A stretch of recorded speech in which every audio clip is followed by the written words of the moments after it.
Dans cette édition, on parle tout d'abord de l'attribution de caméras individuelles pour la police nationale, un objet qui va désormais donc suivre les forces de l'ordre de l'île durant leur travail.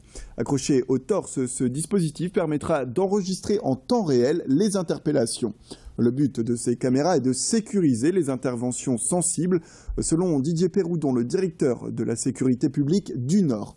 Au total, donc 80 caméras miniatures en haute définition sont distribuées actuellement aux unités de terrain. Ce dispositif, à l'origine, faisait l'objet de fortes demandes de la part des fonctionnaires. Ces caméras sont aussi le moyen de baisser la tension lorsqu'un contrôle de routine menace de déraper. Il s'agit aussi de faciliter le suivi de la centaine de plaintes placées à l'encontre des fonctionnaires de police chaque année dans le Nord. Notre journaliste Fanny Bourdillon est allée justement en savoir plus.